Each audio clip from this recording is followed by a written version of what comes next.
né? Mas a ideia é que a gente agacha e a gente levanta e fala assim, desafio pela paz. A gente vai falar, desafio pela paz, ok? Então vai, vamos agachar. Eu vou contar até 3, tá? É 1, é 2 e 3. Desafio pela paz. De novo. É 1, 2 e... Desafio pela paz. A última vez agora. É 1, 2 e... Desafio pela paz. Boa noite. Então, continuando. Bem-vindos à 5ª Conferência Municipal de Cultura de Paz de Londrina. E agora vamos para os eventos noturnos. Antes disso, eu gostaria de dar uma palavrinha para vocês.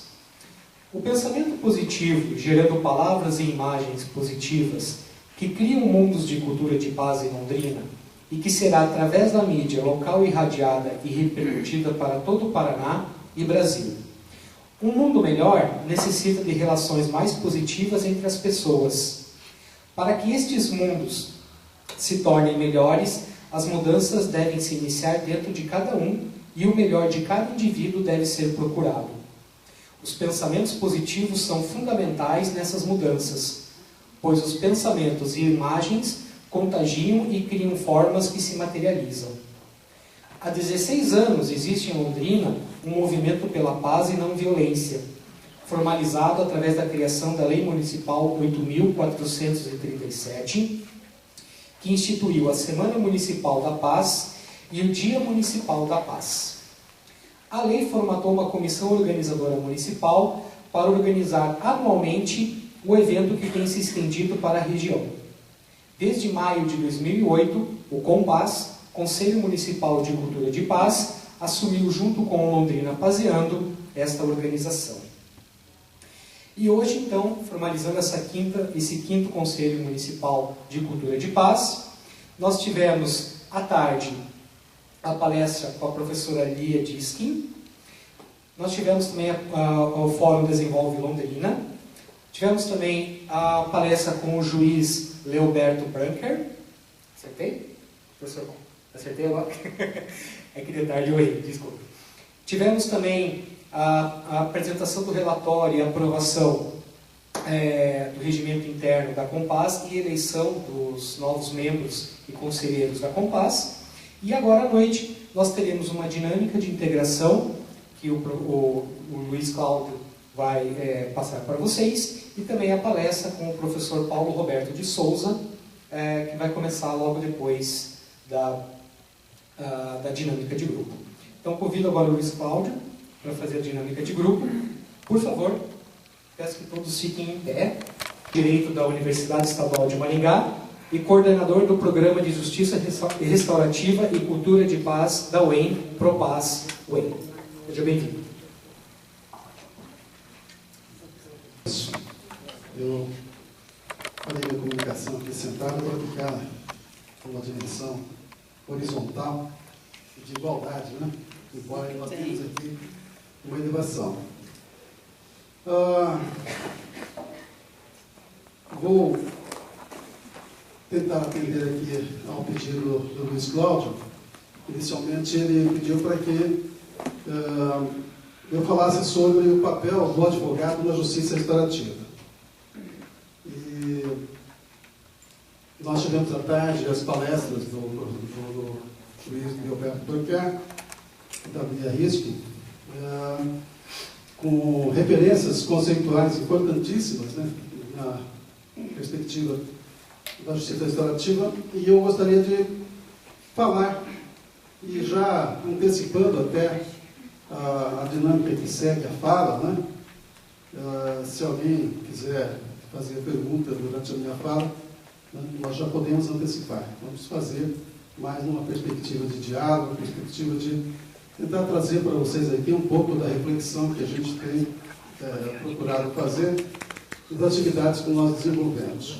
Então é importante, no primeiro momento, dizer como é que nós nos envolvemos com essa questão da justiça restaurativa, o que é que nós temos feito lá em Maringá.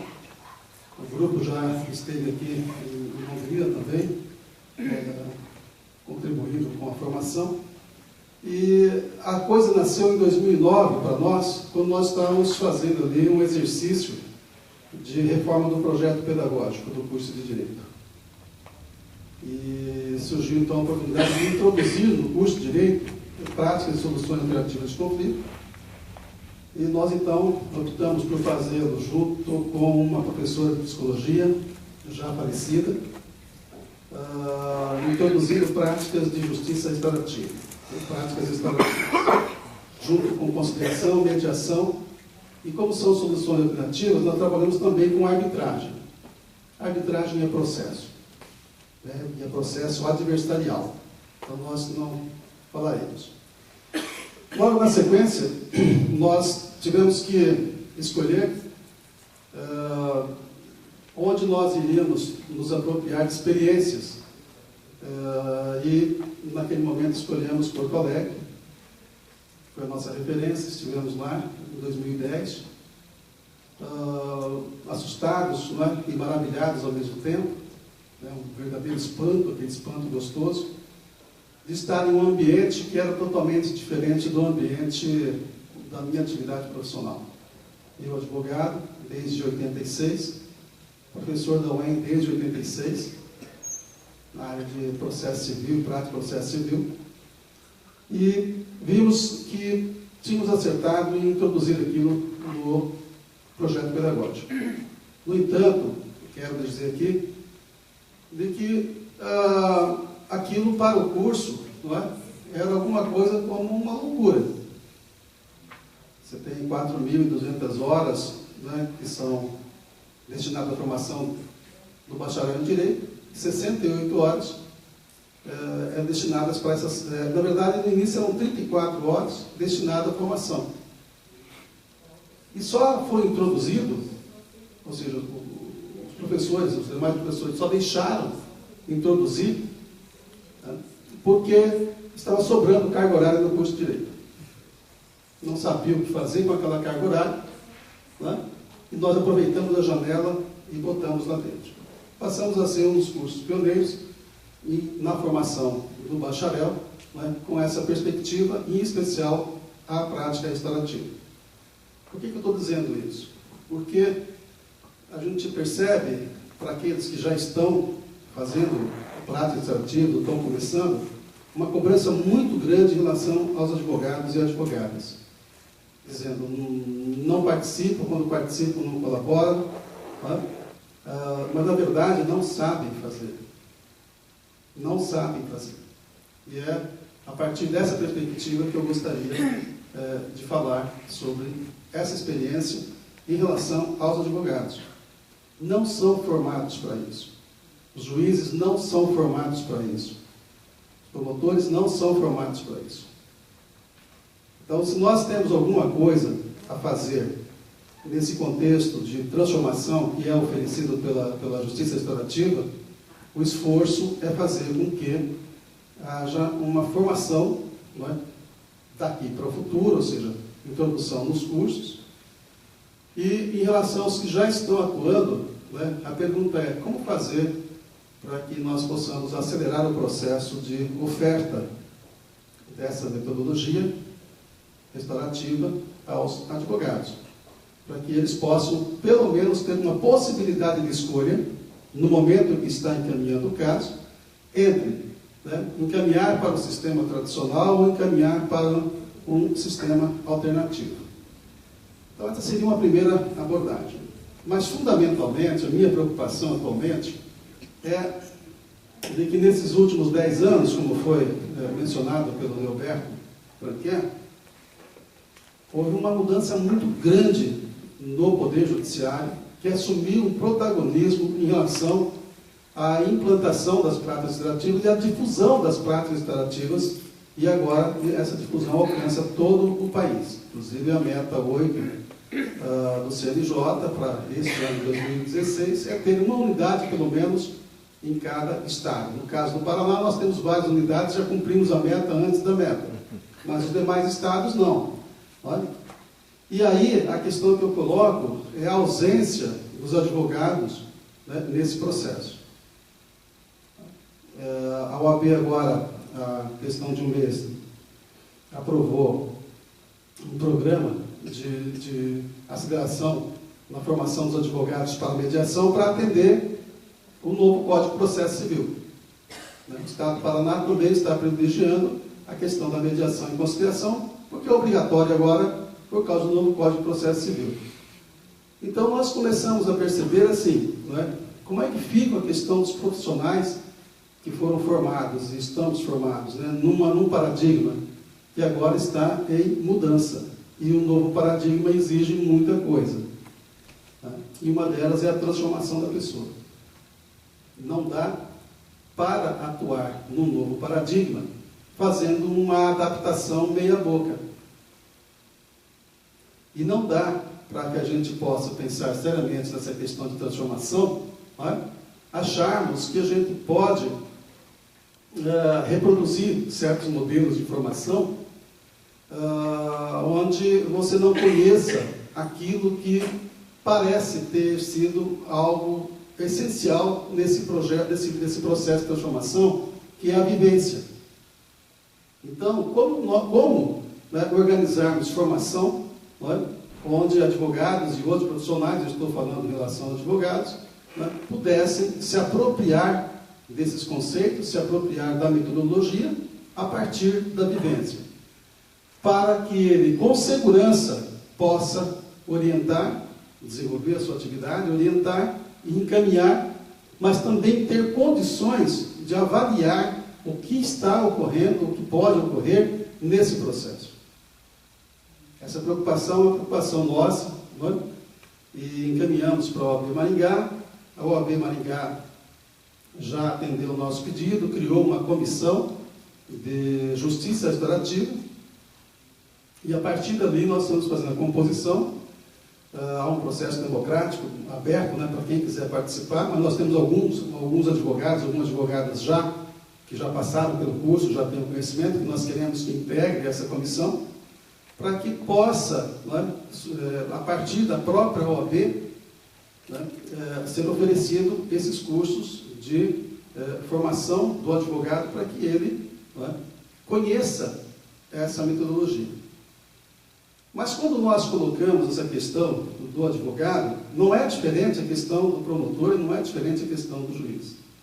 Na nossa ansiedade, nós achamos que, como a coisa é boa, como tem potencialidade de produção de resultados muito bons, nós já queremos que adote, que faça, que já não entende por que há tanta resistência. Enquanto nós não construirmos um espaço seguro para que, da mesma forma que ele está hoje numa zona de conforto, ele possa sair dessa zona de conforto e vir para uma outra zona de conforto, dificilmente haverá uma ação concreta por parte de qualquer profissional que seja. Nós temos muitos participantes nos processos de formação que são de área de assistência social, de psicologia, e eles mesmo relatam a importância da metodologia, ou seja, não altera aquele conhecimento que ele tem. E aquela forma de abordagem, essa sim altera e altera muito. Então, quando nós falamos na questão da dificuldade para os profissionais, a pergunta é, e para nós? E para nós? O fato de termos algo bom faz com que nós tenhamos uma adesão, mas o que está em jogo? Qual é o questionamento que a justiça restaurativa apresenta, que nós podemos dizer assim, olha, isso aqui está em jogo e a partir daqui nós podemos fazer uma reflexão mais cuidadosa, mais profunda. Então eu vou lançar aqui um questionamento que faço quando nós estamos falando da justiça restaurativa, que é uma pergunta norteadora, obrigado, do nosso encontro de hoje. E a pergunta é a seguinte: educar sem punir é possível?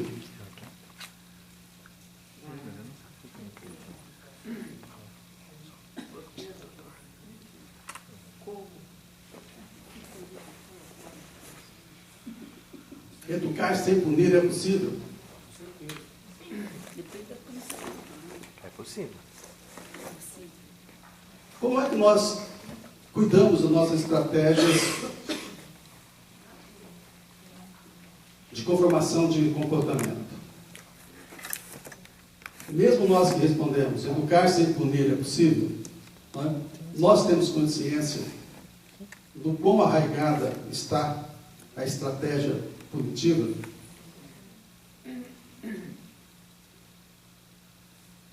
Nós estamos capacitados para lidar com conflitos? Alguém nos olha desde criança e diz assim: olha, você precisa adquirir várias competências na vida. Uma delas é lidar com conflitos. Agora, então, vamos sentar aqui e vamos lidar com o conflito. É assim que funciona? Então, o que o paradigma restaurativo nos apresenta, na verdade, é um grande questionamento sobre nossas estratégias educacionais, nossas estratégias de conformação de comportamento. Então, aquela dificuldade que eu tenho quando eu me dirijo a um advogado e ele não consegue buscar, não é? No desenho mental, ele não tem um desenho mental, ele não tem um mapa mental de como aquilo vai operacionalizar, é a mesma dificuldade que a gente vê com todas as pessoas. Quando nós observamos, por exemplo, algumas abordagens, desde o encontro, né, o pré-encontro, depois o pré-círculo, o círculo e o pós-círculo, às vezes nós percebemos ali estratégias punitivas disfarçadas. Não é? Como, por exemplo, você está no círculo, a pessoa se levanta e vai embora. E você dá uma olhada para a pessoa, aquele olhar, né? Aquele olhar, né? Não precisa mais nada, né? Então, o desarmar essas estratégias punitivas é que faz parte desse processo de reflexão na formação, né, nossa, do dia a dia e dos profissionais.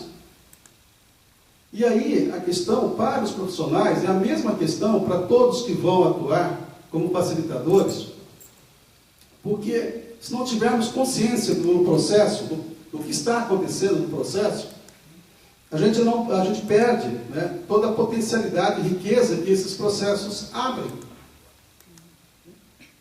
E é esse grau de consciência em relação ao processo, ao que está acontecendo, e o compromisso com os valores, é que fará com que a gente tenha condições efetivas de abrir uma possibilidade de uma abordagem diferente, dessa que nós fomos capacitados. Então, a colocação que a gente faz é: bom, e daí? O que acontece? Acontece a violência. Nós estamos sujeitos a uma cultura de violência. Há quanto tempo? Há 8.000 anos, segundo alguns pesquisadores.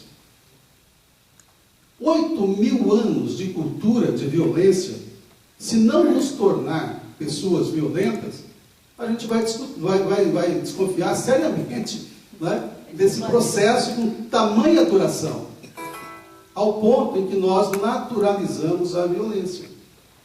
Nós entendemos que a violência, né, é uma estratégia do ser humano. Né? E não vou dizer que não seja, claro que é. Tanto é que nós usamos como estratégia. Mas o problema é ser a primeira estratégia. E o problema maior é ser a única estratégia. Então a pergunta que é lançada: educar sem punir é possível? Qual é o meu comprometimento, né, o meu compromisso com a não punição? Quando nós falamos em não punição, nós estamos indicando um elemento, né, que é essencial no contexto conceitual da justiça restaurativa. Sendo mais amplo, toda abordagem não violência poderia ser chamada de justiça restaurativa. O contexto mais amplo seria esse. A justiça restaurativa, né, seria uma estratégia de enfrentamento da violência com não violência. Esse é o mais amplo. Mas esse conceito, embora seja essencial, ele sozinho não nos ajuda a operacionalizar, né, formas de enfrentamento de violência com não violência. Mas eu enfatizo que a questão conceitual, ela é importante, e antes dela, a própria concepção que nós adquirimos de justiça e de justiça restaurativa. Se eu não mudar a concepção que eu tenho, por mais aporte conceitual que eu aproprie, não mudará muito. Não mudará muito. Então, uma das formas de trazer para o plano da consciência essa questão da importância da concepção da justiça restaurativa, e aí eu estou falando na formação do advogado, mas não só, porque a formação dele não vai ser diferente da formação do outro em justiça restaurativa, tá? É fazer com que a violência venha para o plano da consciência. Quando eu falo de paz, eu só estou falando verdadeiramente de paz quando eu não escondo, quando eu não nego a violência. Então, nós como está falando em cultura de paz, né, em enfrentamento da não violência, da violência com não violência, e você vai falar em violência, pois é. Enquanto nós não desarticulamos o processo de naturalização da violência, trazendo a violência para o plano da consciência e enfrentando, né, de uma maneira adequada, né, eu estou num processo de negação. E quanto mais eu estou nesse processo de negação, tanto mais eu vou adiar, né, esse enfrentamento adequado. Então, o que nós vamos pensando? Como é que seria a formação de um profissional da área do direito que tivesse essa possibilidade de escolha entre enfrentamento com violência e enfrentamento sem violência? Será que um curso de direito daria conta da formação de um profissional assim? E se nós tivermos dúvida e dizer, não vai dar conta, a pergunta é, e o que nós vamos fazer? O que nós vamos fazer? Como é que nós vamos lidar, né, com essa situação, se nós não encontrarmos uma forma de introduzir o mecanismo de aquisição de competência de enfrentamento de não violência? Porque se eu não der uma zona de conforto para esse advogado e essa advogada, ele vai dizer não. Então, cito um caso que aconteceu conosco. Famílias ocupavam casas, né, do Minha Casa Minha Vida, e aí vem a ação de reintegração de posse, né, e fica discutindo com o município. De repente, duas das famílias, por uma mangueira d'água, né, quando foi a mangueira d'água era o motivo do conflito. Uma mangueira d'água, um xingue aqui, outro xingue ali, vou lhe matar. Já deu uma gordoada no outro, o outro irmão vem. Então, todo dia tinha uma situação levada à polícia. Um dia era uma família, outro dia outra família. Nos procuram lá para atendimento. Aí está em juízo, né, processo judicial. Aí você chama uma família, conversa, e percebe que existem outros problemas e oferece a solução. Não, legal, nós vamos conversar. Aí chama outra família, né, escuta, até perceber onde é que está, né, a raiz do problema. Fala, então tudo bem, gostaria de conversar? Gostaria. Aí entra em contato com o advogado para dizer para ele, olha, nós temos a possibilidade de resolver assim. Eu não aceito.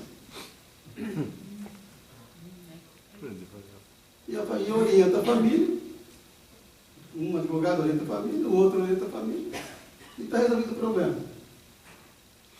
Ou seja, nós oferecemos, né, a oportunidade de fazermos alguns encontros com os advogados e explicar o que significava aquilo.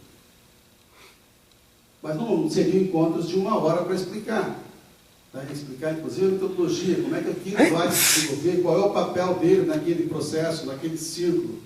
Tá? Eu não tenho tempo para isso. E continua a vida. Num outro caso, um trote, uma briga entre veteranos e calouros, com violência. Chamam um grupo, conversa, escuta, até, né, encaixar ali a possibilidade da abertura do encontro. Um outro grupo, a mesma coisa. Ok? Vamos andar? Vamos. Então, agora vamos ver com os advogados como é que nós podemos encaminhar. Resposta: não. Não. Não aceitamos. E nesse caso até fizeram um acordo no valor menor do que o outro grupo já tinha, né, manifestado a vontade de pagar. Esse caso foi um caso, né, bem específico. O grupo já tinha até reconhecido, errou, enfim, né? Pedia lá, acho que 150 mil reais de indenização, né? E acabou fazendo por 10 mil, e o grupo eram 6, né? Então, para pagar até 20 mil reais, né, somando. O dobro do que foi feito lá em juízo. Então a gente pode imaginar assim, foi bom para esse grupo não ter feito o acordo, né? Não ter conversado ali. Foi bom, economizou 10 mil reais, sob esse ponto de vista.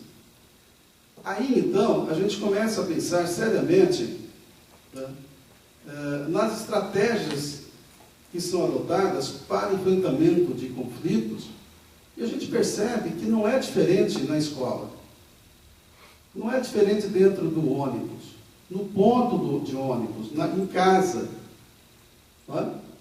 E aí precisamos encontrar mecanismos de desarticular isso, tá, de uma maneira um pouco mais eficaz, um pouco mais, né, refletida. E nós começamos a ter clareza de que começava até pela forma como a gente apresentava a justiça restaurativa, ou as ideias, né, da justiça restaurativa. Era tão bom, tão bom, tão bom, que você resolvia querer convencer o outro de que aquilo era bom. E não funciona.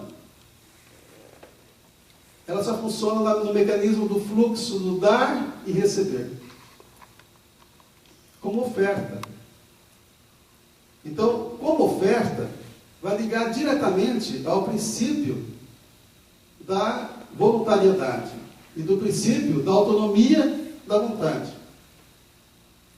Mas se eu falo em autonomia da vontade, ou seja, se eu ofereço você, né, uma abordagem restaurativa, tentando convencer você de que aquilo é muito bom, porque você vai resolver de forma melhor, porque vai, né, ter menos tempo, vai ter menos desgaste, tal, ou seja, eu estou negando a abordagem restaurativa. De tal modo que nós vamos encontrar um sério problema, e eu ainda fico com um advogado aqui na minha frente, nessa nossa conversa, né?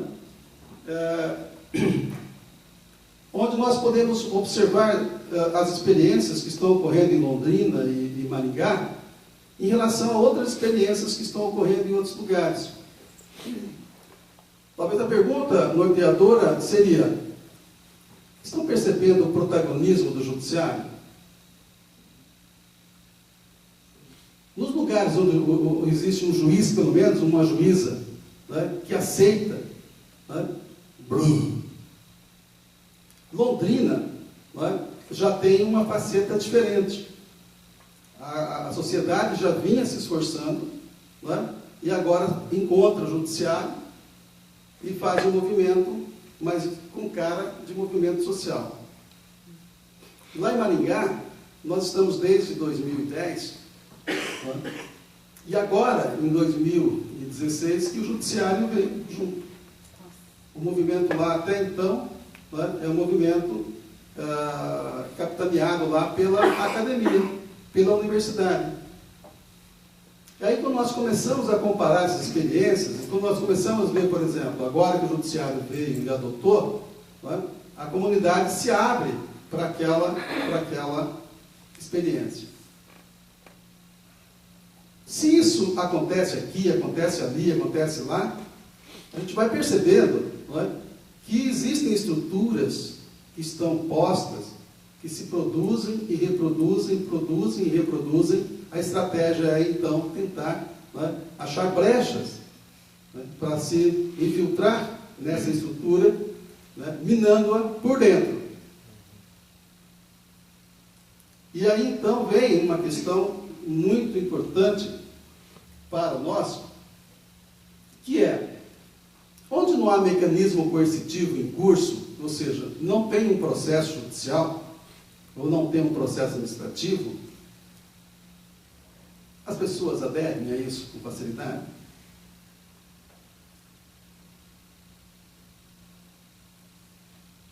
E aí não importa se seja advogado ou não seja advogado. Essas pessoas vão precisar de alguém que faça a oferta, que crie um espaço seguro. Só que aí vem um aspecto fundamental. Os consumidores das abordagens restaurativas devem ser capacitados.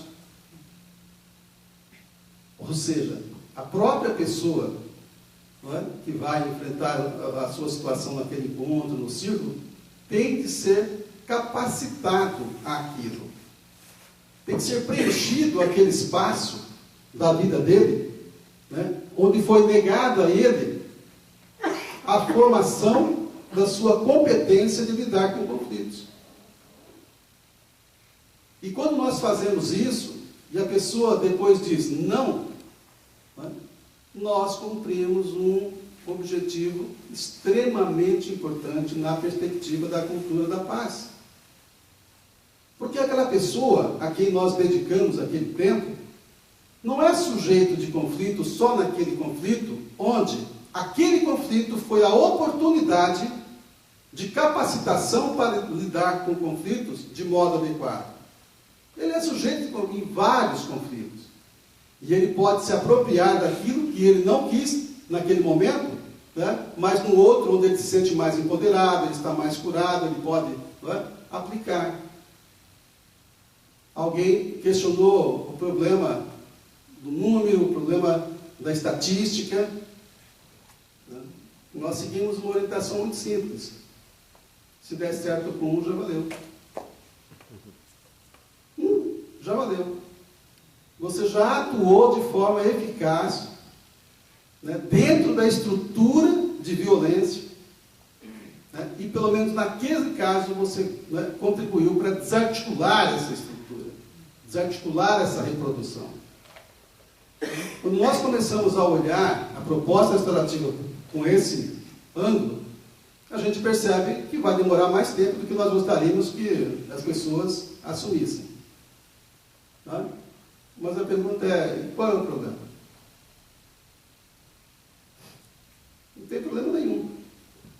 Não foram 8.000 anos?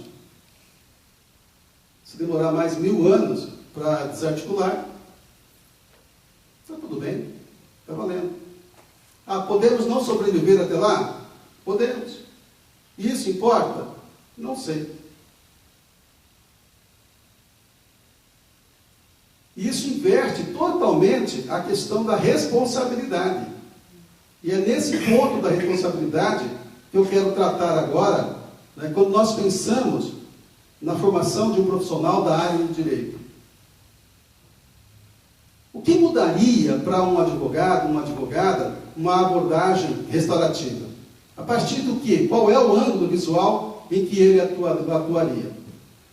A questão fundamental pode ser tratada sobre vários aspectos, várias características do que foi tratado hoje aqui na parte da tarde com o Leoberto e outros cursos de formação. Mas a responsabilidade é fundamental. Então a pergunta número 1, o advogado tem responsabilidade para com o seu cliente? Tem. A pergunta é, qual é mesmo o tipo de responsabilidades que ele tem para com o cliente? Quando nós nos deparamos com uma situação em que alguém comete um crime, comete uma violação e nega a autoria daquele crime, a autoria daquela violação, se nós considerarmos o dano psicológico que essa pessoa está infligindo a si mesmo e aos demais, nós não aceitaríamos, quando você sabe que é autor do crime, né, uma tese de negação de autoria. Isso é uma questão ética mínima. Agora, se você percebe, e aqui eu vou citar um outro caso que nós tivemos lá, Você percebe a questão da relação custo-benefício? Então tinha um caso ali filmado com o celular, né? A autoria do dano. Nós sabíamos. Fizemos lá a reunião. Né? Então, vários círculos com aqueles ofensores, no sentido de possibilitar, né, a abertura da possibilidade mesmo de reconhecer a prática do ato. E a coisa foi evoluindo, e não é que eles reconheceram a prática do ato? Bom, então vamos para a fase número 2. Resposta: não, nós não vamos, doutor. Mas por quê? É o seguinte, várias vezes não deu em nada isso aí. Se a gente assumir isso aí, dessa vez vai dar alguma coisa. A gente vai apostar no processo. Lá a gente vai ter chance de não ser responsabilizado nem nada. Tudo bem? Então, é uma estratégia de negação dentro de uma dinâmica de relação custo-benefício de alguém que tem experiência reiterada na prática de violação e que joga com as estruturas formais em busca de impunidade.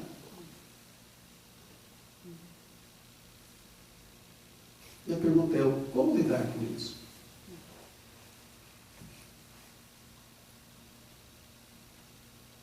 Se o advogado orienta para que ele assuma, ele pode ser cobrado depois, né, por ter orientado mal o seu cliente, por não ter oferecido todos os meios de defesa que o sistema oferecia.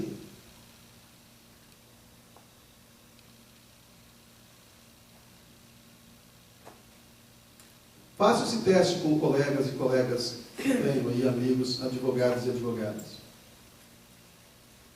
Enquanto nós não conhecermos a realidade, como ela se apresenta, nós não temos a menor chance de intervir nessa realidade.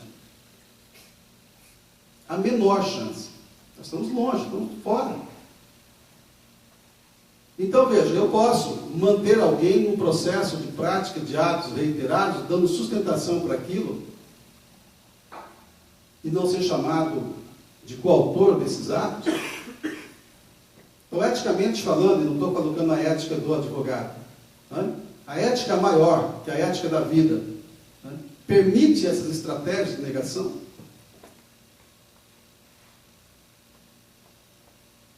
Que nos ensinam nos cursos jurídicos?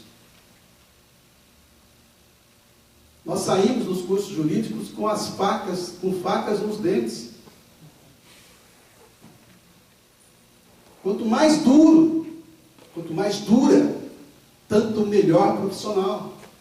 Quanto mais competitivo. Trabalhamos lá com o limite da ética, às vezes nas zonas cinzentas da ética. Não é? Você pode até desconfiar que não seja ético, mas acaba, né, ficando naquela zona cinzenta.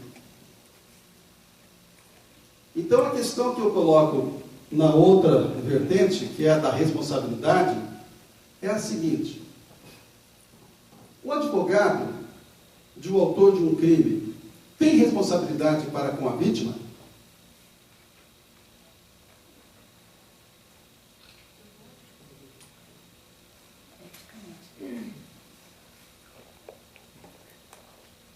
Porque nós colocamos aqui, nas estruturas que nós começamos a trabalhar com a justiça restaurativa, o ofensor e a vítima, não é assim? Comunidade de apoio do ofensor, comunidade de apoio. Falamos que a justiça restaurativa tem o viés da responsabilidade individual, mas também tem o viés da responsabilidade coletiva. Então, ali, na hora que emerge aquela situação de conflito desde as suas raízes, nós vamos percebendo as falhas que ocorreram. Falhas que ocorreram, né, na família, que podem ser corrigidas. Falhas que ocorreram no pai, que pode ser corrigida. Falha que ocorreu na mãe, que pode ser corrigida. Falha que ocorreu na escola, que pode ser corrigida. Falha que ocorreu na estrutura da sociedade como um todo, que pode ser corrigida. E as falhas do Estado, da responsabilidade do Estado, que também podem ser corrigidas. É nesse sentido que nós falamos em responsabilidade individual. Então, aquele que né, praticou o ato, responde, ou seja, assume as consequências pela prática daquele ato, e a responsabilidade coletiva, a responsabilidade estatal, e a responsabilidade social, que ao emergir naquela verificação da realidade que é apresentada, abre a possibilidade de serem corrigidas. Então, não é só a questão de você buscar a resolução daquele conflito nas suas raízes e deixar passar em branco as várias responsabilidades que aparecem quando você reescreve aquela história, quando você reconta aquela história, quando você produz aquela verdade válida para aquele grupo que está colocado. Tudo isso a gente aprende, a gente ouve falar, e até na formação. Mas a minha pergunta é, o advogado do autor do crime, do autor do dano, não tem responsabilidade para com a vítima? Se você disser não tem responsabilidade para com a vítima, não tem como operar o paradigma restaurativo. E se você disser tem responsabilidade para com a vítima, o problema é como então lidar com essa responsabilidade, onde a vítima deixa de ser a vítima para ser um ser humano que sofreu uma violação e que tem necessidades e tem seus sentimentos, e na medida que tiver necessidades legítimas, esse advogado do autor do crime passa a ter responsabilidade também para com o cuidado daquela pessoa. Então, quando nós falamos do novo paradigma, quando nós falamos que a justiça restaurativa é um novo paradigma, e nós começamos a buscar o desdobramento desse novo paradigma, nas perspectivas de formação, de comportamento, de tratamento, de cuidado, é que nós vamos compreendendo o quão é profundo e o quão é diferente esse paradigma. Imagine um advogado do autor do crime, né, se preocupando com as necessidades da vítima. Ao ponto de dizer para o seu cliente, isso que você insiste é ilegítimo. E se você continuar insistindo, eu não serei mais o seu advogado. Porque o advogado não está aqui para tripudiar, para se aproveitar da fragilidade, da vulnerabilidade da outra parte. Também não está aqui para se aproveitar da vulnerabilidade do sistema. E diz, ele vai dizer, vai procurar um outro advogado, vai procurar uma outra advogada.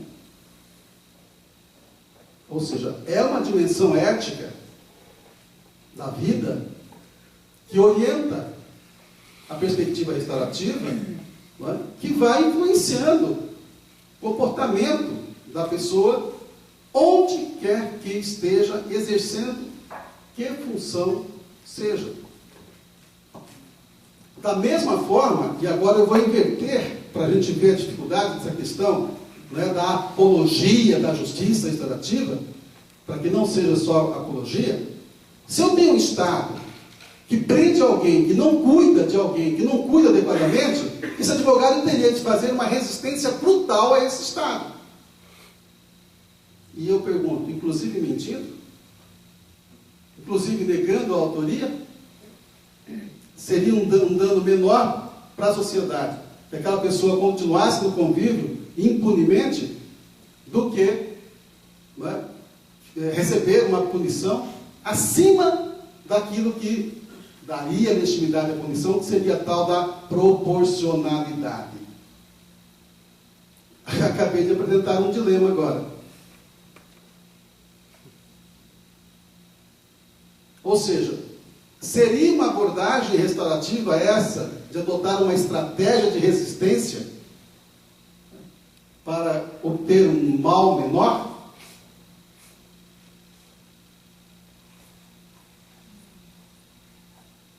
Então, nós vamos começar a perceber que quando nós chamamos advogados e advogadas para vir para um paradigma restaurativo, e ele não está preparado para aquilo, eu não posso esperar muita coisa desse advogado e dessa advogada. Eu não posso esperar muita coisa. E como nós acreditamos que o advogado é essencial à administração da justiça, como é que seria a participação de um advogado na administração da justiça restaurativa? Como é que seria um advogado e uma advogada restaurativos?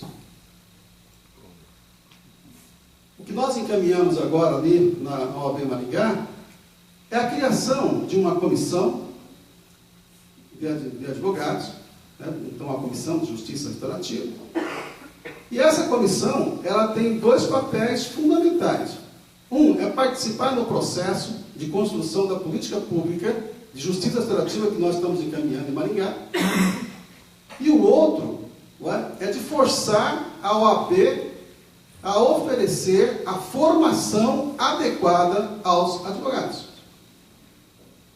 Começando, né, por aqueles setores, né, onde as práticas restaurativas já estejam em andamento. Aqui em Londrina, por exemplo, tem a questão da criança e adolescente, juventude, não é? Pergunta, quantos advogados privados tem atuando aqui, nessa área? Se a resposta for, são poucos advogados privados, né? Quem atua mais nessa área é a Defensoria Pública. O meu esforço seria identificar os advogados que atuam nessa área, totalidade deles, inclusive os públicos, e oferecer formação adequada.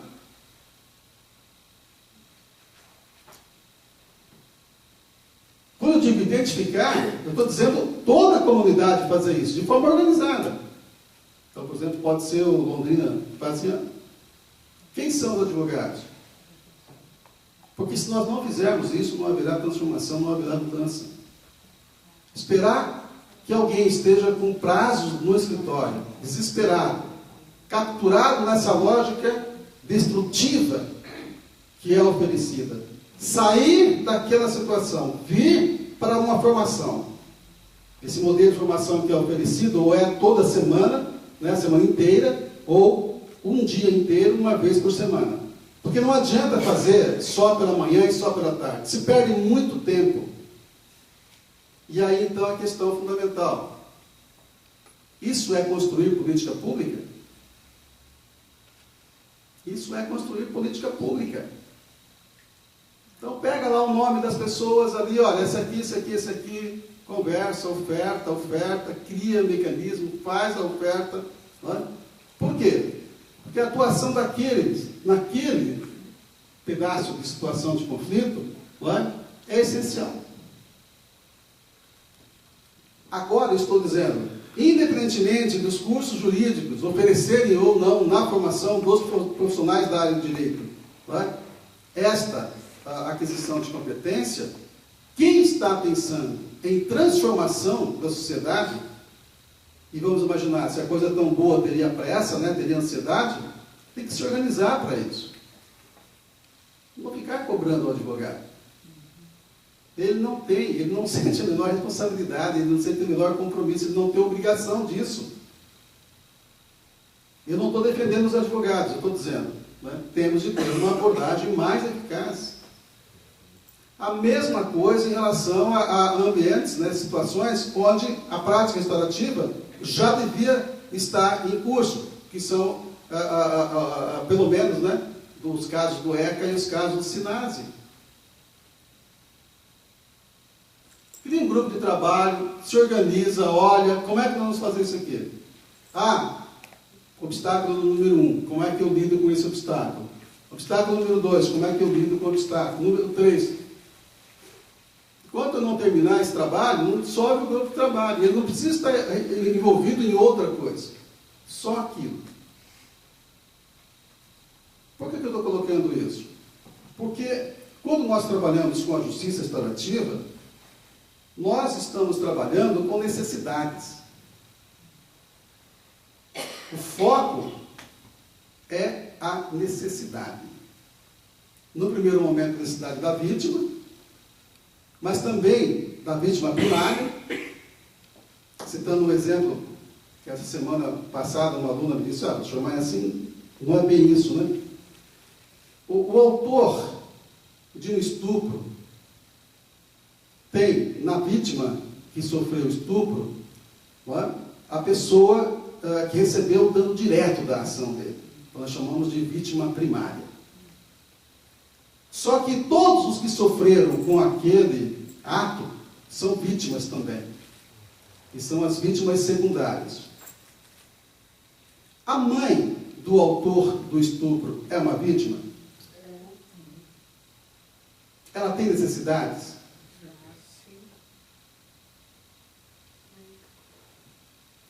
Então, aí nós vamos ver, muda o conceito de vítima. É isso que está lá no Howard Zerr, na maioria dos autores que falam e que colocam a vítima como elemento essencial. Quem são as vítimas?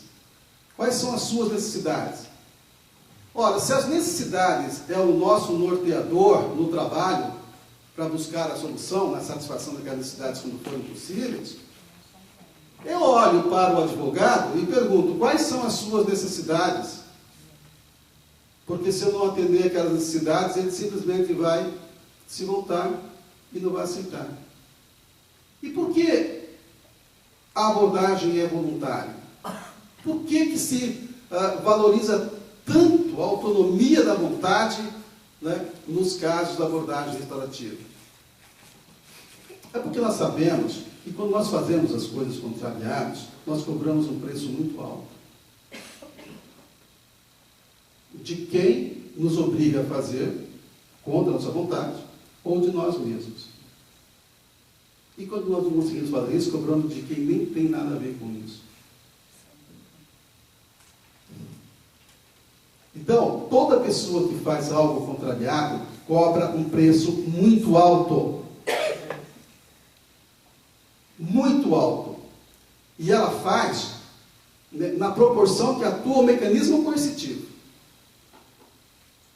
Porque ali a relação é de dominação, é de poder.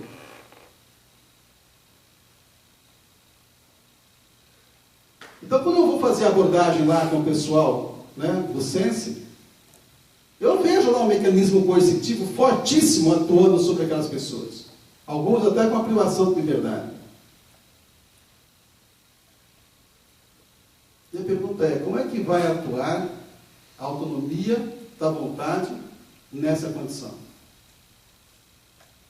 Porque se não houver autonomia da vontade ali, você não vai conseguir um resultado restaurativo. Ainda que mascarado, ainda que carimbado lá de restaurativo. Não será verdadeiramente restaurativo. Ele não terá compromisso verdadeiro com aquilo que foi obtido naquele momento. Aí você fala, poxa vida, mas aí é mais difícil ainda do que a gente está imaginando. Por quê? Onde não há mecanismo coercitivo, né, a vontade atua de forma mais forte e não aceita a oferta que é feita. Onde há um mecanismo coercitivo, eu ainda assim tenho que respeitar a vontade. Olha, na formação do advogado, hoje, deve ser levado em consideração essas duas possibilidades. Ele precisa saber lidar com essas duas possibilidades para orientar adequadamente o cliente. Dar uma oportunidade ao cliente de lidar com aquela situação de uma maneira adequada. Mas, do que nós estamos falando? Entro no último momento do nosso encontro de hoje. Nós estamos falando, na verdade, de 3 modelos de justiça. 3 modelos de justiça que não interessam só ao juiz, não interessam só ao advogado ou ao promotor. Interessa a todos nós que pensamos que o viés restaurativo possa ser um viés adequado de abordagem de conflito. Então, o modelo restaurativo, hoje no Brasil, mesmo no sistema criminal, juvenil especialmente, o sistema é composto de 3 modelos. Esse modelo foi apresentado por um pensador em justiça restaurativa, Lord Walclay, e que vale a pena fazer referência a ele, né? Não explorando todos os modelos, só no que interessaria, assim, em termos de identificação. Estou pensando aqui no advogado, lembra lá? Advogado, a dificuldade que ele tem, eu estou trazendo aqui a necessidade dele, a dificuldade que ele tem de lidar com o sistema. E como eu olho para esse advogado, essa advogada, como uma oferta para que ele venha, se sensibilize e venha participar do sistema. Então, o primeiro modelo, que é mais conhecido, é o modelo penal. Tá? Que é o modelo que nós chamamos de modelo punitivo. O modelo penal que nós utilizamos, nesse sentido assim, de retributivo, ele não é nada mais, nada menos do que um talião moderno. Mais um talião. Olho por olho, mas não mais que um olho, e não mais que um dente. Mas não menos que um olho, e não menos que um dente. Essa crença, e aí eu já vou chamar de crença, e isso é uma crença, e não passa de uma crença poderosa, mas uma crença, ela está orientando o mapa mental, o mapa emocional e o mapa espiritual das pessoas, por acreditar que aquele que causou dor merece dor em pagamento. Que aquele que praticou o mal merece o mal como resposta. Esse é o fundamento, é isso que movimenta. É essa crença, que faz com que a pessoa traduza isso como justiça. Então, se alguém causou o mal e não recebeu o mal como resposta, gera um sentimento de injustiça. Isso é importante? É. Porque o ser humano tem uma necessidade básica, fundamental de justiça.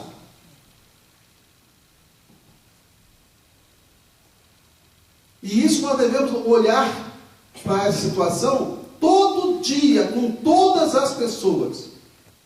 Eu me relaciono com você e pergunto: será que satisfiz a sua necessidade de justiça? Será que eu satisfiz a sua necessidade de justiça? Será que eu satisfiz a minha necessidade de justiça?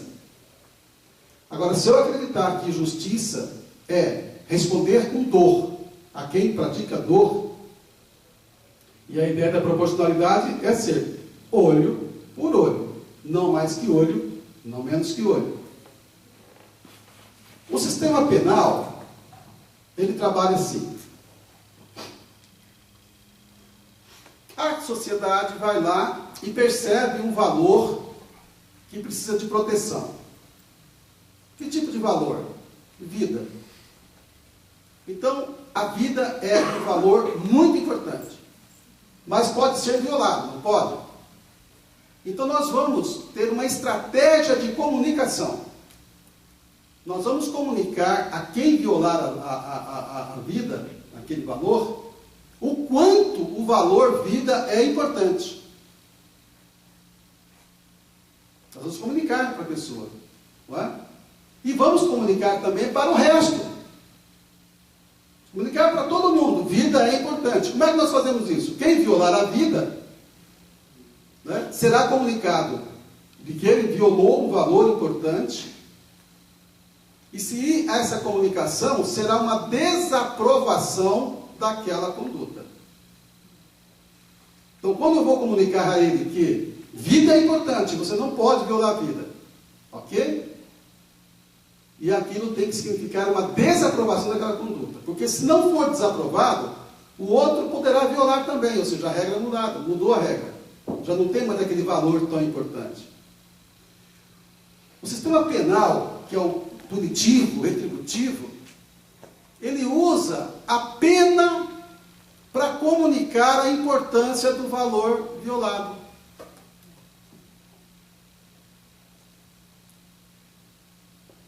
E a pergunta básica é: será que nós podemos comunicar a importância de um valor e, ao mesmo tempo, apresentarmos, né, uma desaprovação social sem a pena?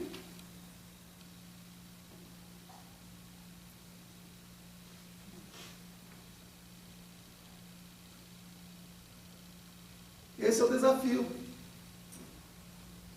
Então, o direito penal, o sistema penal, não passa de um mecanismo de comunicação. Não passa de um mecanismo de comunicação. Comunicar ao violador o quanto é importante aquele valor que ele violou.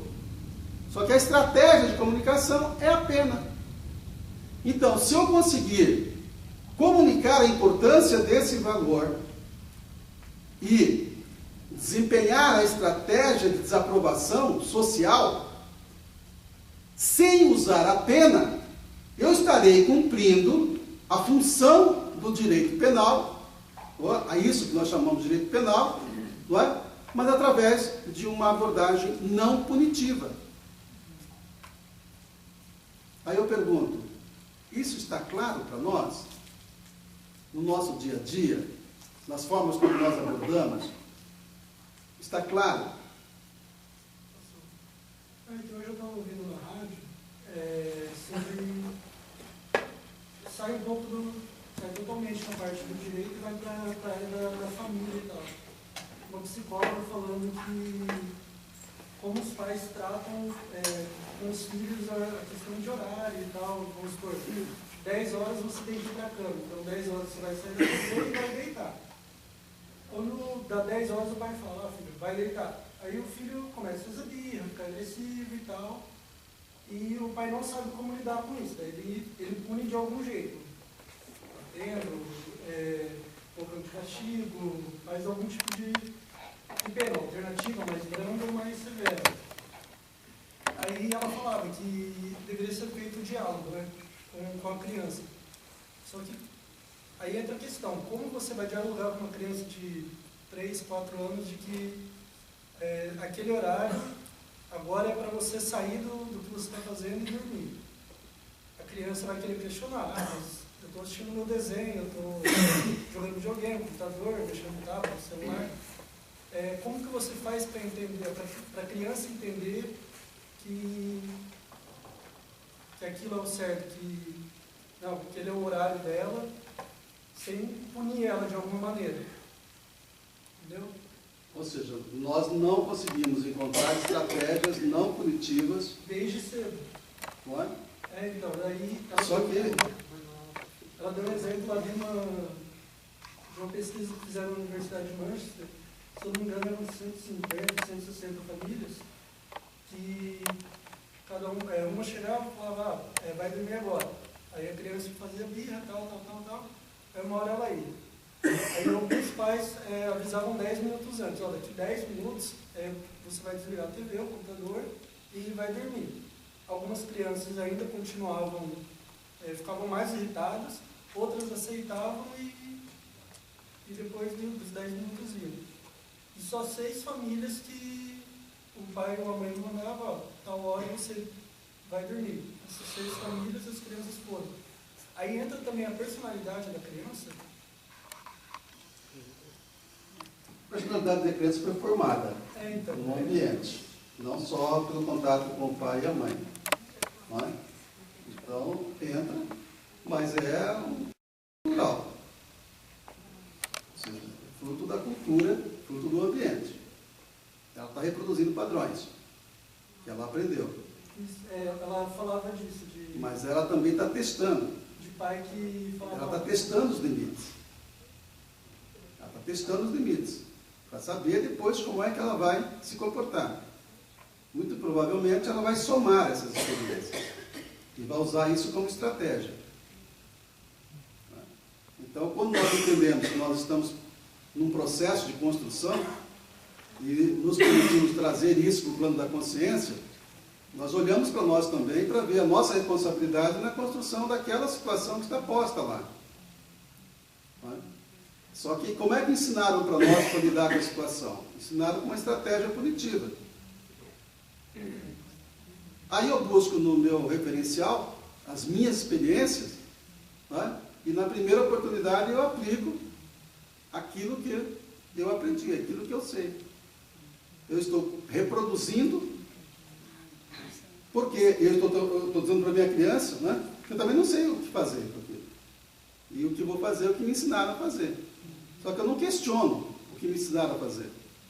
Eu não questiono eu como um produto dessas estratégias punitivas, não é?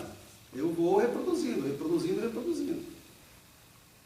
Então, se nós formos interromper esse processo de violência naturalizada, né, nós temos que olhar para esse pai, olhar para essa mãe, entender, e aí eu não tenho essa resposta, e eu digo que na abordagem restaurativa nós trabalhamos com um viés multidisciplinar.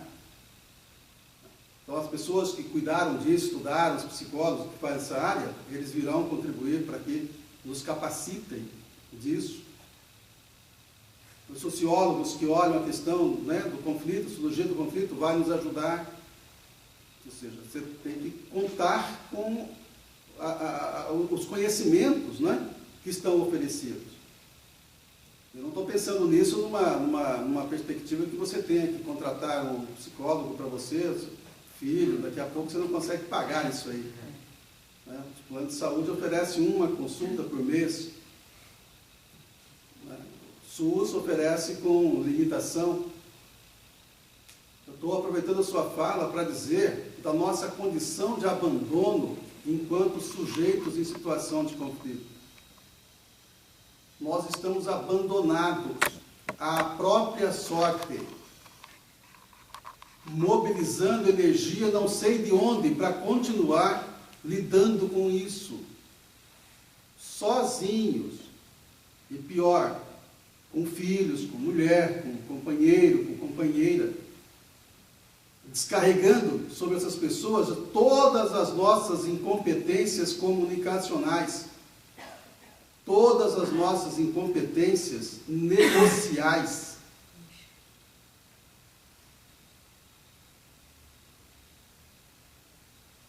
Lembra que eu estou aqui em frente com o advogado.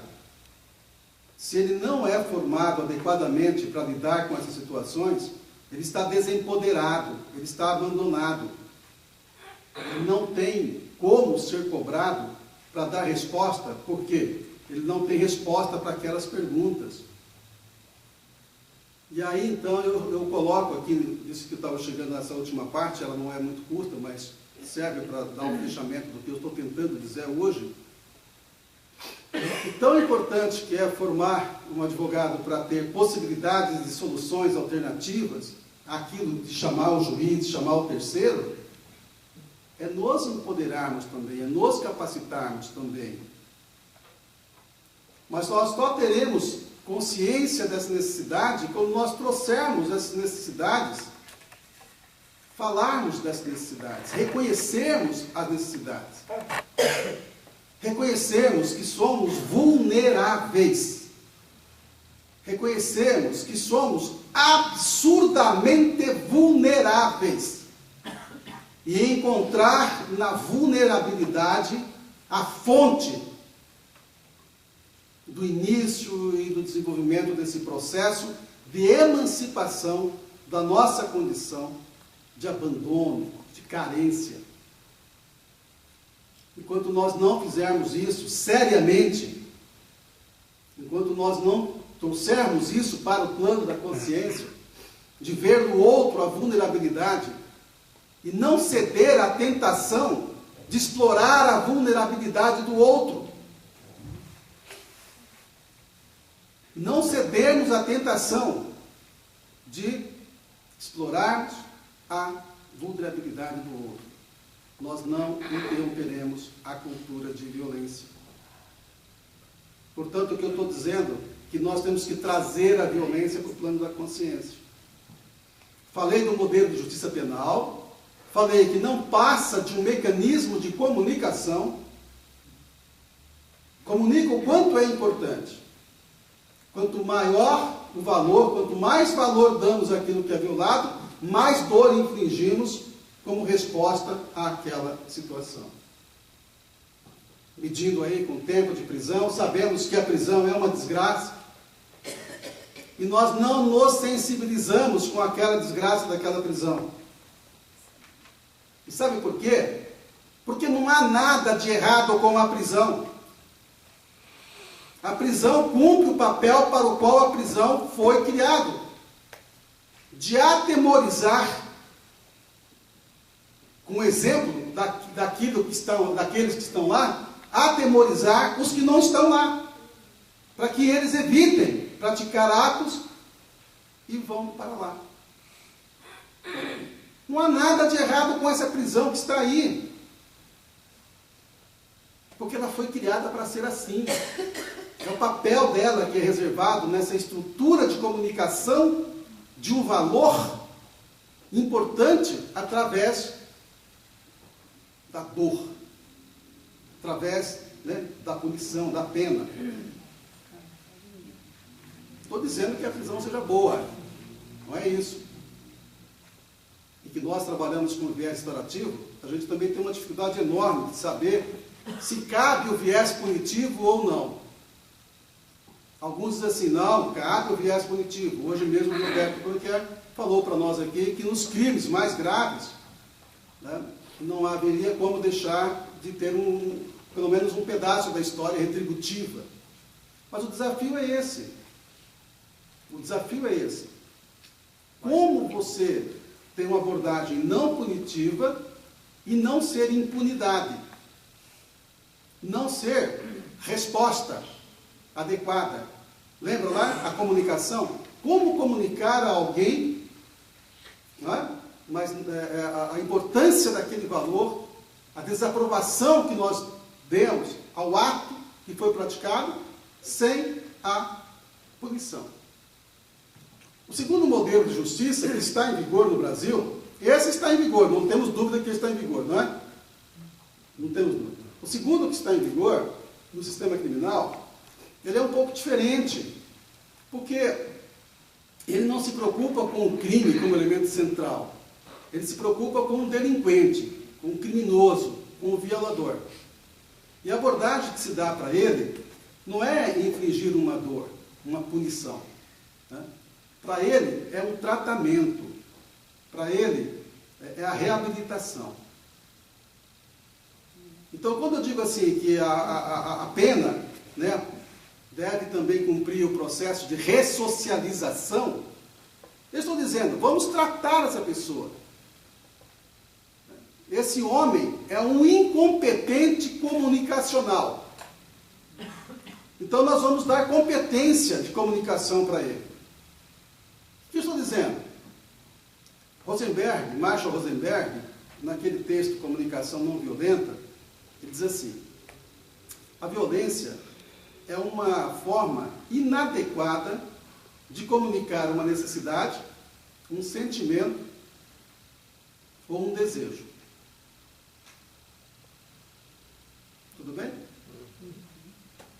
Então, aquele violador, ele adotou a violência, ou seja, uma forma inadequada de comunicar uma necessidade. Então, o problema dele, ele é um incompetente comunicacional. Ele não tem competência de comunicar. Ele é um fã, ele não tem voz, ele não tem fala. Ele está desempoderado de fala.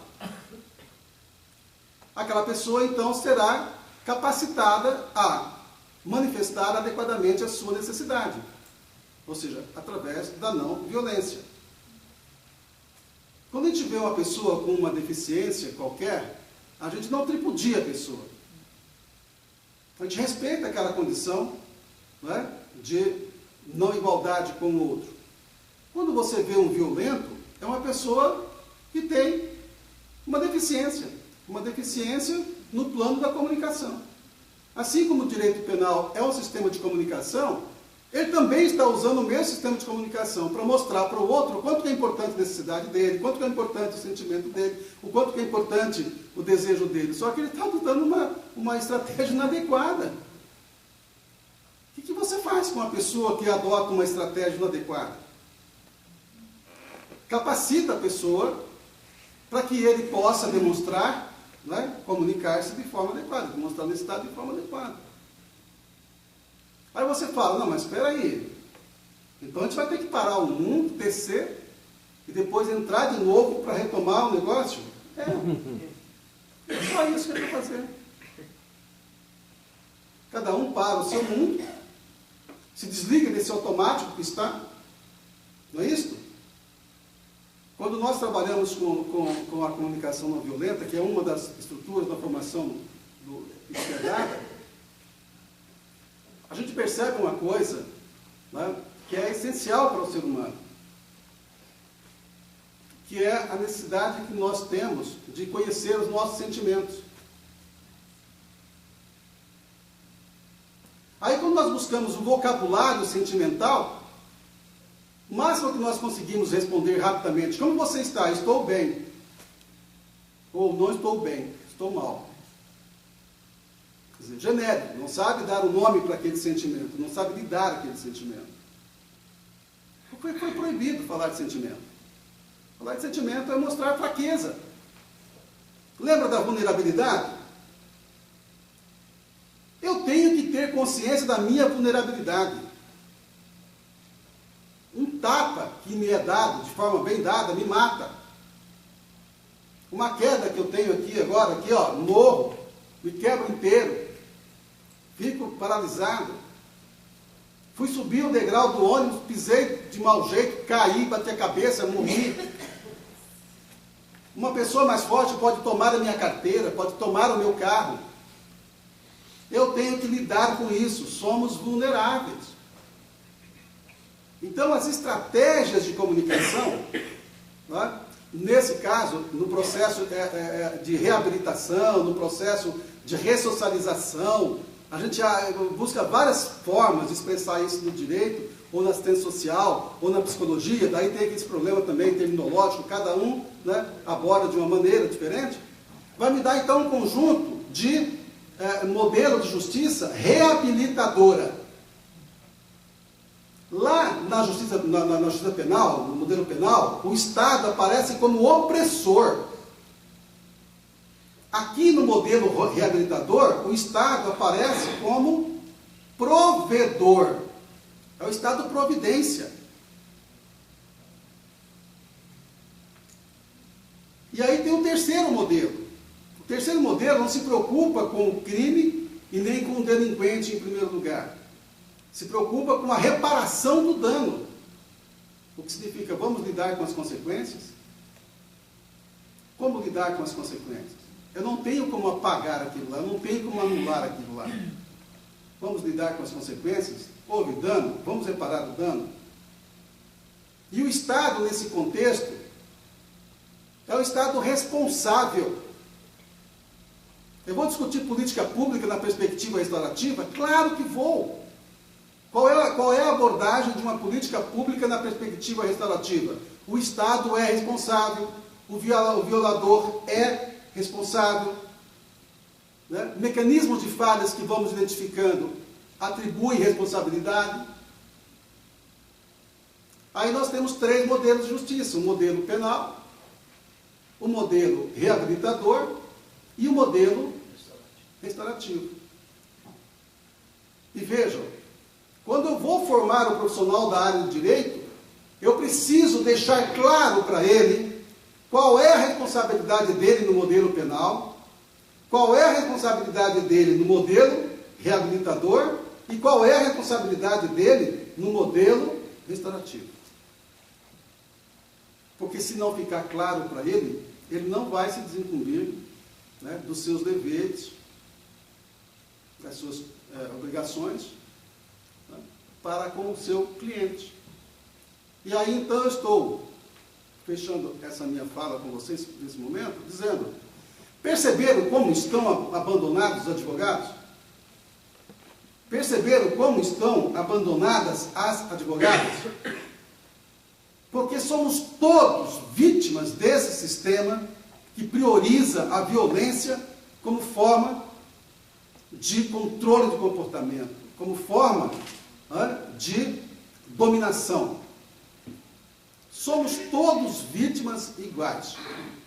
Cada um cumprindo a condição de vítima dentro dessa estrutura, desempenhando papéis que aparentemente ficam distantes um do outro, né? Mas também faz parte da dominação. O sistema especialista é um sistema que faz parte, ele organiza a dominação. Quando, no fundo, somos todos pessoas, nós como sujeitos em situação de conflito, abandonados. assim como essa mãe, né, do relato da psicóloga, assim como essa criança do relato da psicóloga, assim como nós, quando ouvimos esse relato e dizemos, ainda bem que não é conosco. Não é? Porque daí eu ficaria em dúvida entre punir e não punir, punir e não punir. Na dúvida eu não vou adiante. Fica pior ainda, porque daí fica sem resposta nenhuma. E aí gera angústia. Então eu fecho a minha fala dizendo, isso, perguntando, percebem como estamos abandonados enquanto sujeitos em situação de conflito? Todos nós. E é isso então que essa abordagem restaurativa permite fazer. Fazer o quê? Entrar, né? Trazer para o plano da consciência as nossas condições de vulnerabilidade. É isso que permite. Por quê? Porque é nessa vulnerabilidade, na consciência da minha vulnerabilidade, da sua vulnerabilidade, né, que desperta a necessidade de respeito. É ali. O respeito é um valor fundamental da justiça restaurativa. Mas de onde vem a necessidade de respeito? Eu te respeito em função do quê? Da compreensão da vulnerabilidade. E não passo por cima de você, aproveitando da sua vulnerabilidade. Eu me contenho.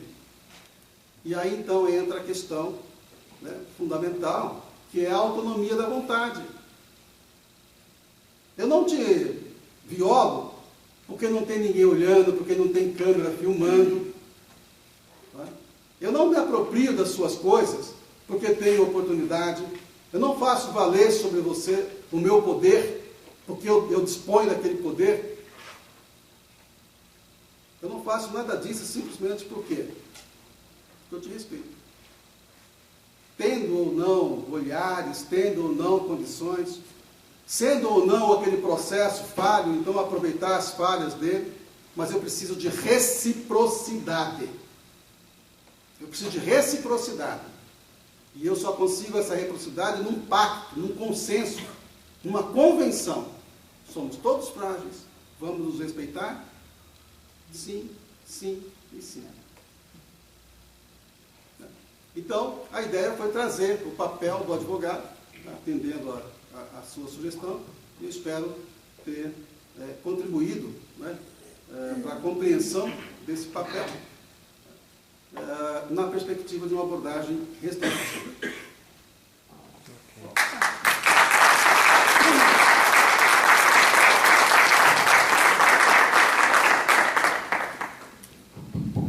Então, a gente tem mais um tempo para algumas perguntas, para um debate, né, com o Paulo. E reafirmando essa parceria de Londrina com Maringá, né? Vamos dar as mãos, porque agora, ainda mais com a fala dele, a gente vê que é um longo caminho, mas enfim, todo caminho começa com o primeiro passo, nós estamos já andando, né? E vamos reafirmar esse compromisso aí, porque não temos outra saída, né? Precisamos realmente encarar, né, Glória? Precisamos encarar e trabalharmos, né, nessa construção da cultura de paz, né? Muitos anos que a gente fala da construção da cultura de paz, uma construção longa, né?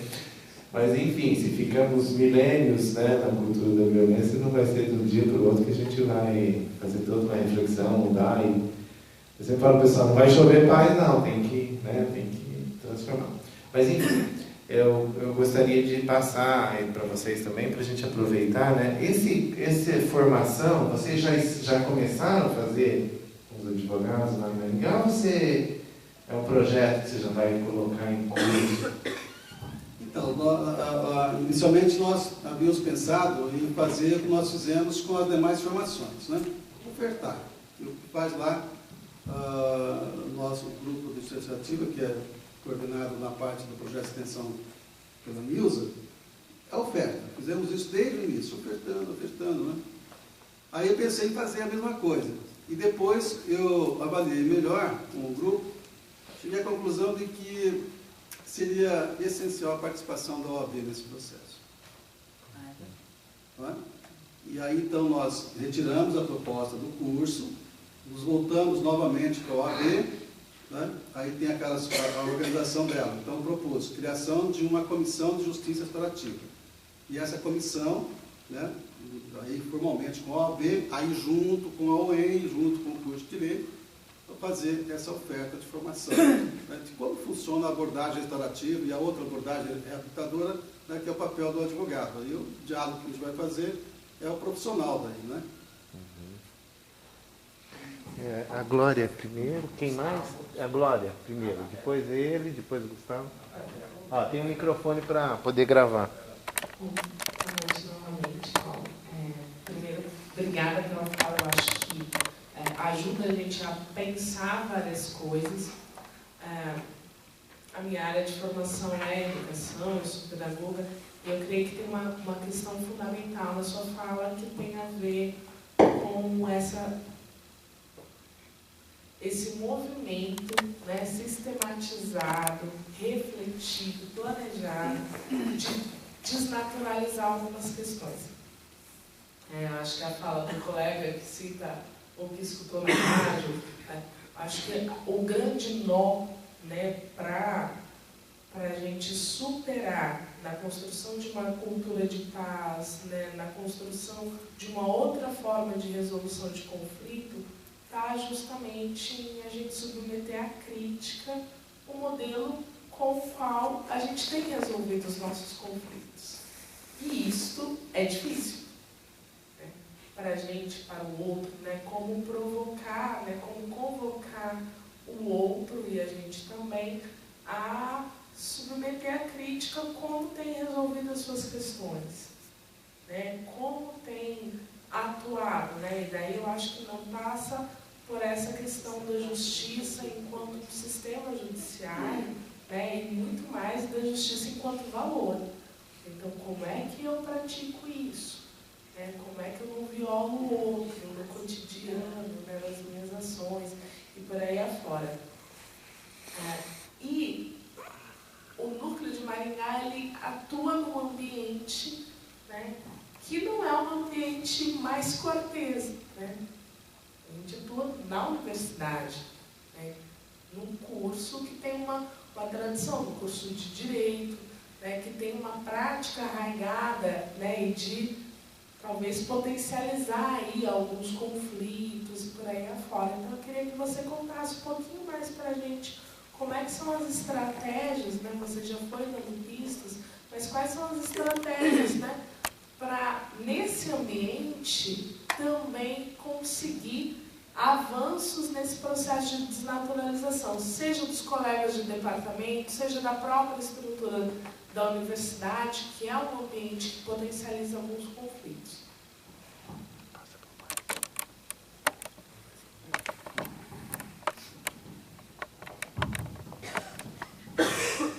É muito diferente quando nós trabalhamos, né, num encontro como estamos fazendo hoje aqui, onde eu falo e vocês ouvem. Em relação a uma outra metodologia de trabalho, né, que é a metodologia de trabalho do Círculo de Construção de Paz. Então, em relação aos alunos, há uma diferença brutal. Tanto é que nós adotamos como metodologia de trabalho para trabalhar os conteúdos da prática o Círculo de Construção de Paz. Na sala de aula, né, a gente faz o planejamento do círculo, né, já no modelo, né, na metodologia que nós entendemos que é a metodologia que produz resultado. Então, as salas ali são salas com círculo, né, tem uma cerimônia de abertura, check-in. Lamentamos muito porque quando você faz isso com 2 horas aulas, você acaba abreviando demais e não aproveitando a potencialidade do próprio círculo. Né?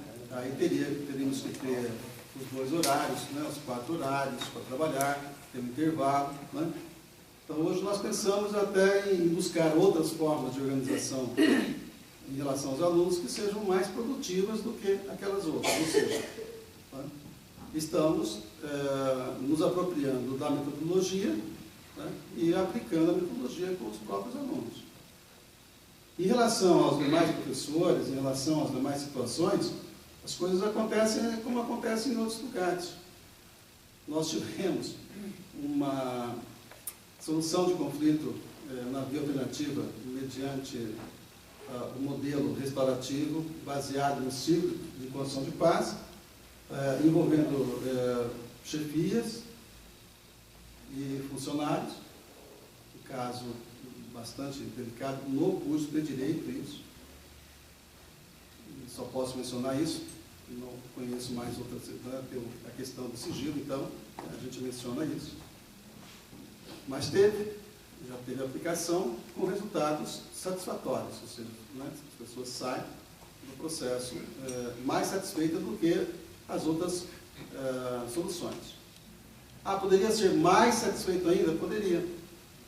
Você não tem o controle do resultado disso, né?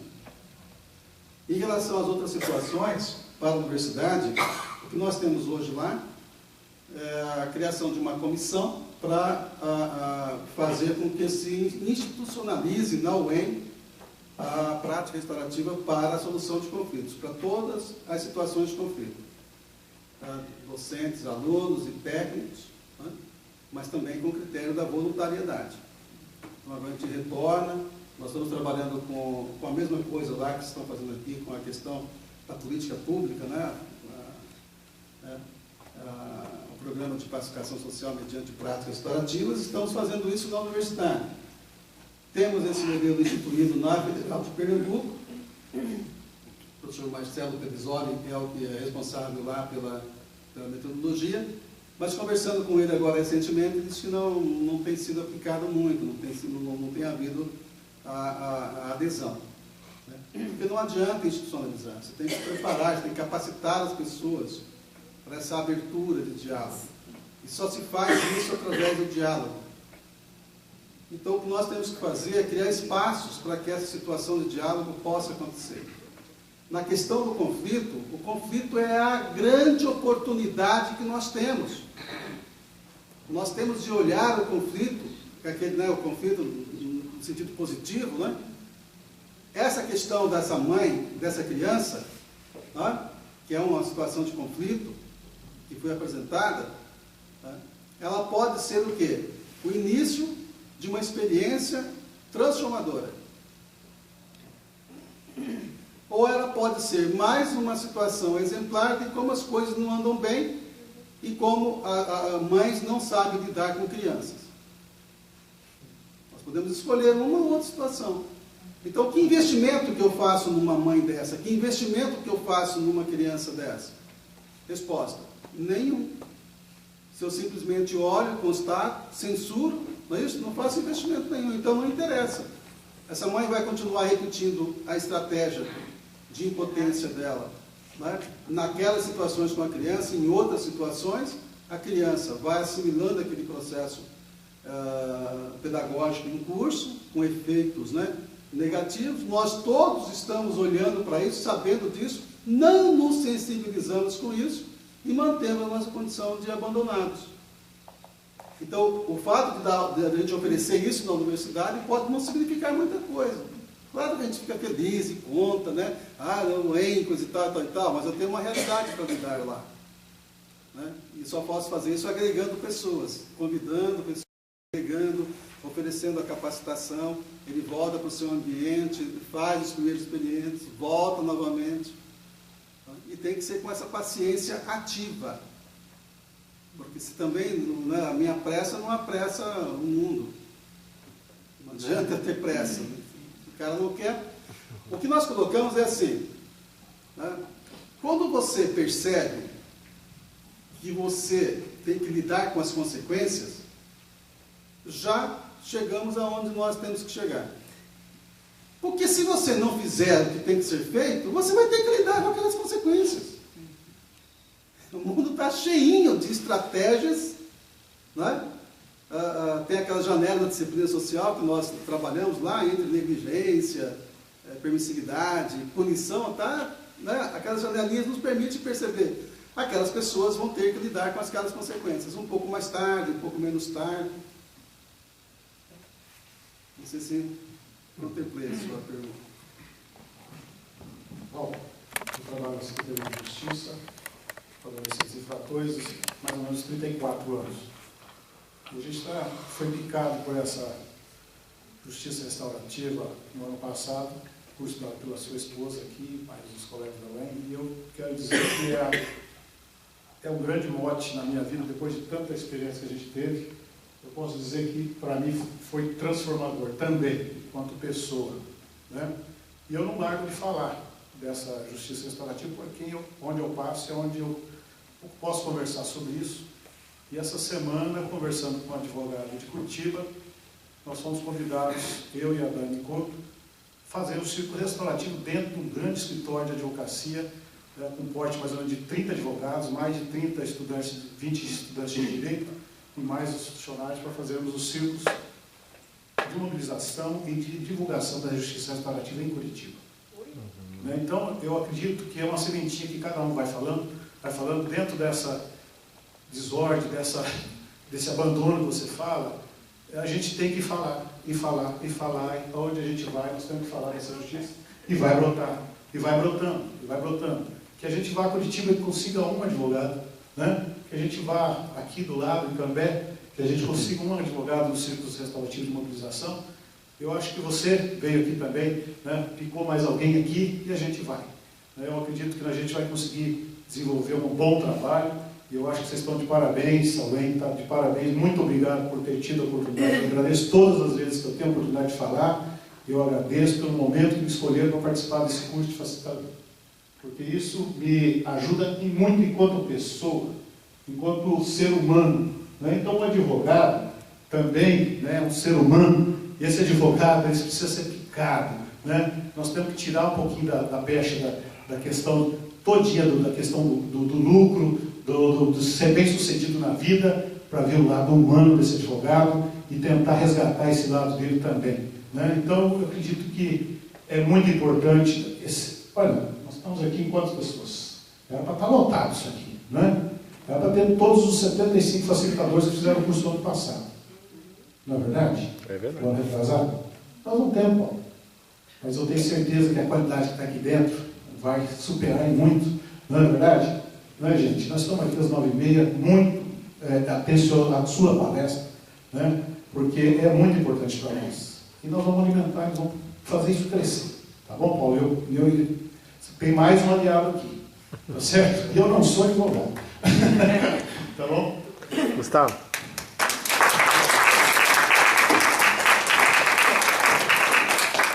Boa noite, professor. Meu nome é Gustavo. Também não sou advogado. Sou geógrafo de formação e trabalho com muito tempo na área da educação. Então, eu vejo que a justiça restaurativa, ela também não pode ficar muito presa só com os advogados. Tem que tomar cuidado também um pouco nessa linha, né? E convidar outras áreas de conhecimento educacionais, né? Educação, pedagogia, a psicologia. Outras áreas. A Unifil aqui em Londrina, ela está tendo uma experiência interessante, né? Que é, no caso, a Unifil está desenvolvendo a teologia. Qual é o curso lá? Teologia, psicologia e direito. Psicologia, ciências sociais Não, e direito. Né? É direito, Não, psicologia e teologia. Para discutir a justiça restaurativa. Por quê? Agora eu vou falar um pouco da minha área. Eu sou do movimento escoteiro. Né, de trabalho discutindo, trabalho muito. Essa linha de pensamento da justiça restaurativa é uma coisa que já existe dentro do movimento escoteiro, se você for analisar a estrutura da organização escoteira, que a gente trabalha tudo em círculo, a visão escoteira em círculo, o trabalho de confronto, não confronto, mas de educação escoteira, ela vem com o trabalho de trabalhar o indivíduo, a pessoa, nos princípios, nos valores, de forma que gere mudanças de comportamento e de postura da criança. Né? E isso, quando a gente vai trabalhar um ciclo de sensibilização, não o juizado, né? Não, mas nas escolas, por exemplo, você vai ter que trabalhar com conceitos que vão vir não só o jurídico, mas os conceitos técnicos, educativos, didáticos, pedagógicos, educacionais, inerentes no preventivo, na visão preventiva, não na visão pós o jovem. É muito comum hoje, na estrutura social que nós temos, você vai no Conselho da Criança e Adolescente, você tem projeto para a criança que já passou pela criminalização, mas você não tem projetos preventivos para que a criança não vá para a criminalização, né? Ou para a situação de risco, ou para a situação inerentes que estão no processos judiciais, né? E eu vejo, então, a importância dentro que a gente possa, sim, fortalecer a linha jurídica, né? Tem que mudar certos conceitos jurídicos que estão na nossa estrutura social, né?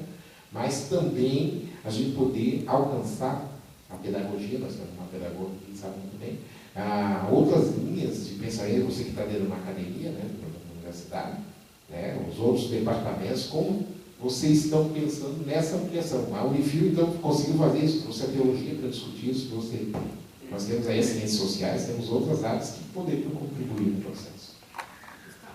Passa para ela aqui, ó. Senhora, é ela aqui agora, essa senhora aqui.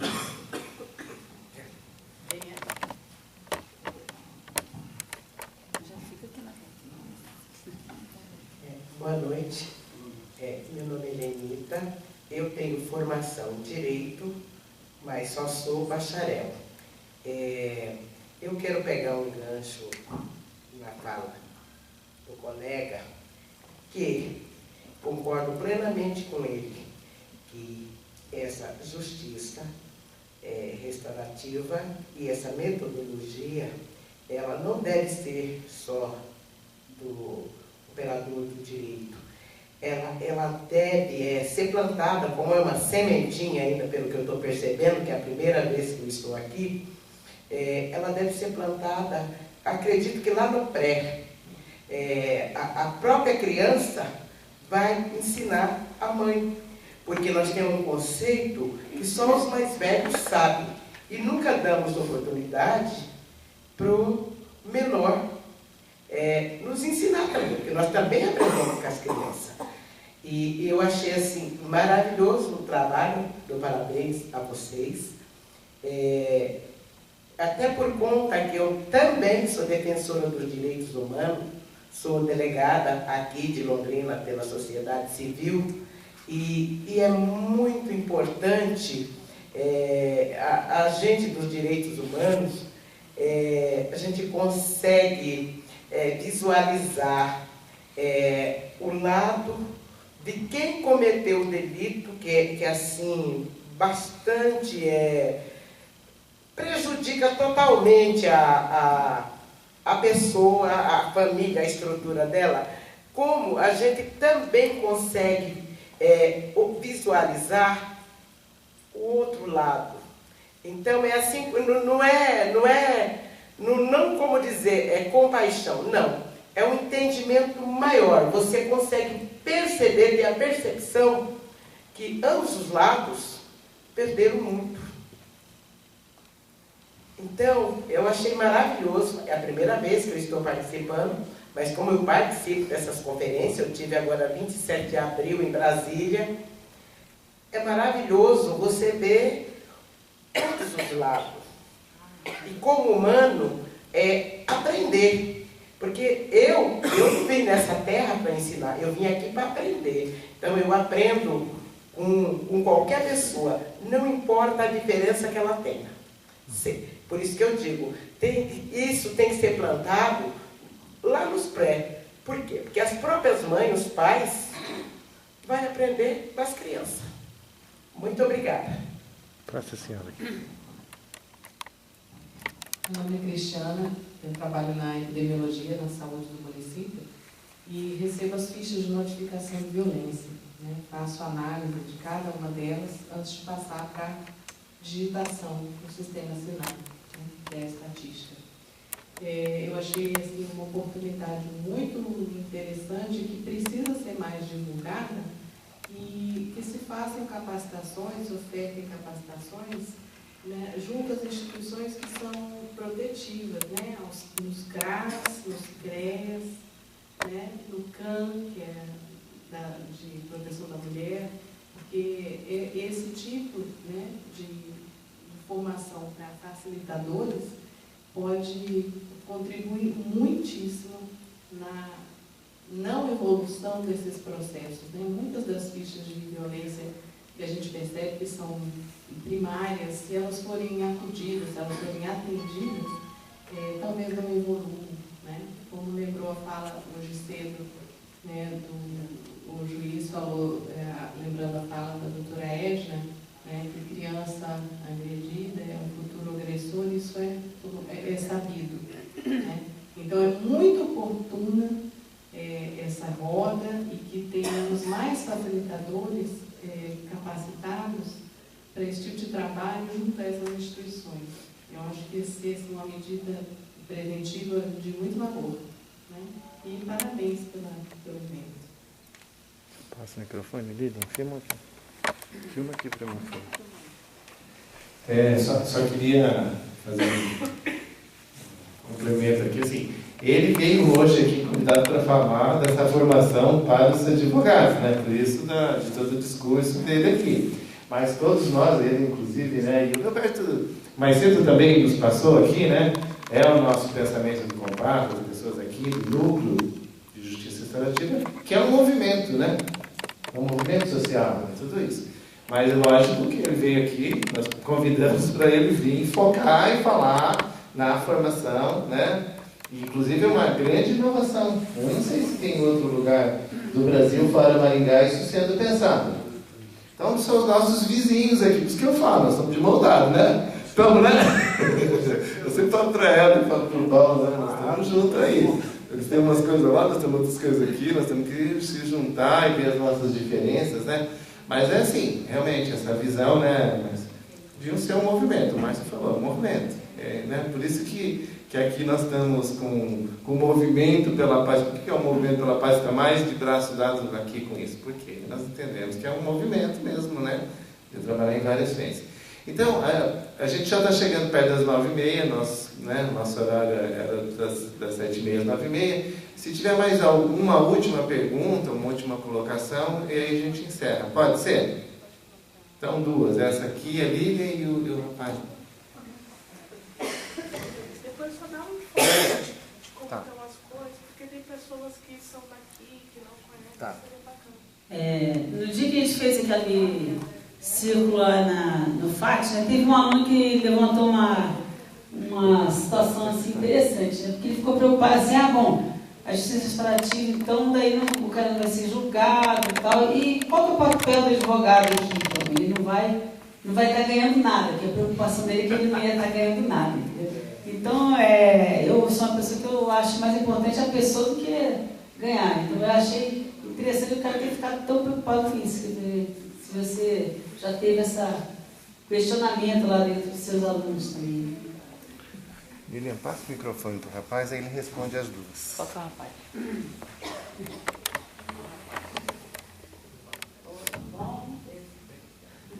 Boa noite a todos. Meu nome é Everaldo. Eu vou direto ao assunto, então, para não tomar muito tempo. Eu só gostaria de saber, como o Cláudio já falou, que veio direcionado mais para advogados e tudo, né? Mas eu queria saber se existe algum projeto de vocês voltado para a questão mais da educação mesmo, nesse sentido da justiça restaurativa. Por que eu pergunto isso? Porque eu faço parte de uma ONG, Embaixada Mundial dos Artifícios pela Paz, e em parceria com o Cláudio, algumas pessoas da cidade ou algumas outras pessoas que lutam por essa cultura de paz, a gente tem realizado alguns trabalhos, né? Nós atuamos em mais de 20 países. Me acompanha aqui hoje também um amigo aqui da Venezuela, William Romero, que também faz parte dessa ONG, de uma cultura de paz. Então, gostaria de... E nós trabalhamos e pensamos, defendemos mais a questão da prevenção também. Ou seja, da educação. Educar para não punir.